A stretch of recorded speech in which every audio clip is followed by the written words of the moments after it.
Hello, my name is Juan Carlos Rodriguez, and I'm here to talk to you about Rainbow Six Siege, a video game that's going to test your knowledge and skills. Listen, have you ever played a strategy game? No, Minesweeper does not count. Rainbow Six Siege is the game you need. This is a game that starts you out with two sides. One side attacks, while the other side defends. Simple, right? It sounds like getting paper. But if I tell you that the game has over 50 operators, meaning 50 different characters, all unique and with their own abilities, skill sets, gadgets. Imagine this game as sort of terrorists and counter-terrorists, or police and criminals. You can put it that way. One side, the defending side, we'll call them the criminals, they have to defend a bomb or a hostage. Defending means that they have to barricade the walls, they have to barricade everything around them. And they gotta set up gadgets like booby traps, cameras, spying devices, America. While the attacking side has to locate the objective. They locate the objective with a drone. They have 30 seconds at the start of a match to locate the objective before everybody starts doing their side. After the 30 seconds is over, the match officially begins. Both sides can now freely attack each other. The defending side is very unique and my favorite part of play, as you have to really be careful as to where you place your traps, where you defend, where you look. As the attacking side, you have to be careful of where those gadgets are, where they went, where everybody is. If you were not able to locate the objective in the first 30 seconds that the game gives you to locate it, good luck, because you won't know any of the characters who you're going against or where the objective is. So you're in a map that sometimes is huge with no idea who you're fighting or what the objective is. Now, going deeper into some of the characters, for example, that you could play as, you have one that lets you put little tiny cameras all over the place. Her name is Valkyrie, one of my favorites. She could put cameras everywhere. And why that's important is she could spy on you as you're attacking. Now you might be asking, okay, she could spy on me. Big deal. It's not like she could communicate with her teams. That's where you're wrong. You see, Rainbow Six Siege has a microphone. Well, it doesn't have a microphone. It has mic options.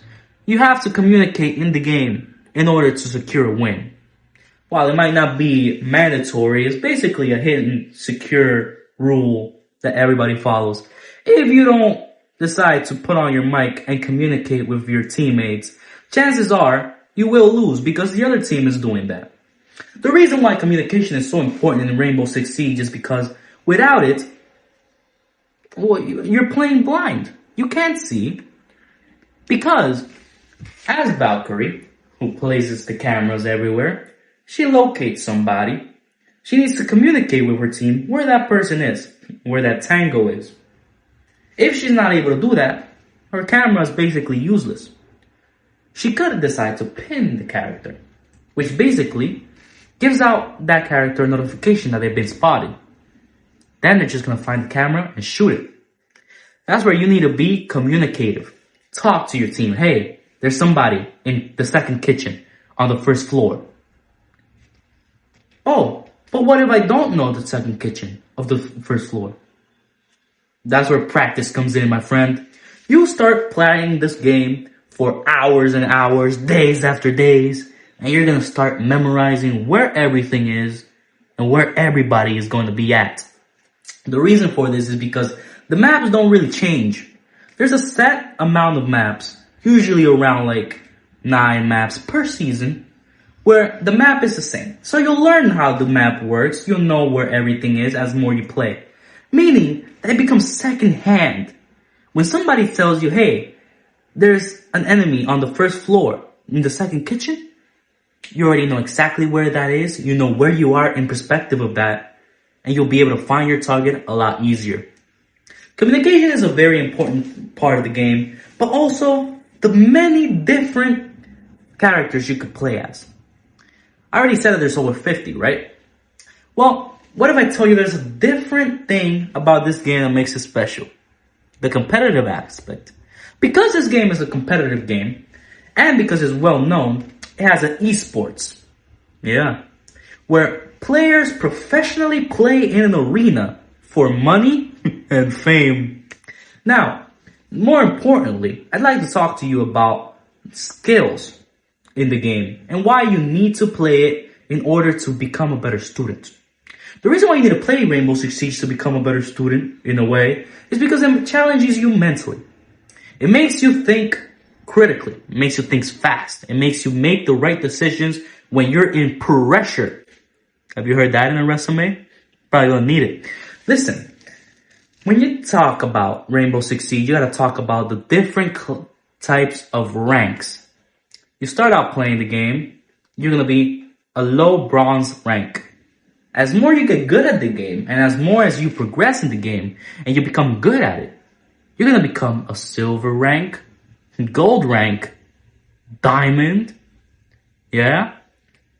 That's when you become good at the game. That's gonna also say different stats.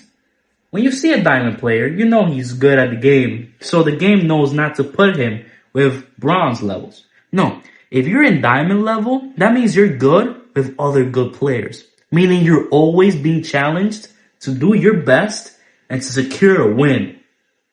That's why you gotta play Rainbow Six Siege, because it is exactly like it is in school. How? If you don't do your work, if you don't do well, if you don't push yourself, you don't win. Think of it as bronze, silver, diamond, whatever, as grades. A D, F, whatever. You know what I mean? It's grades. Diamond, A+. Anyways, this was an explanation of what Rainbow Six Siege is, why you gotta play it. My name was Juan Carlos Rodriguez, signing out.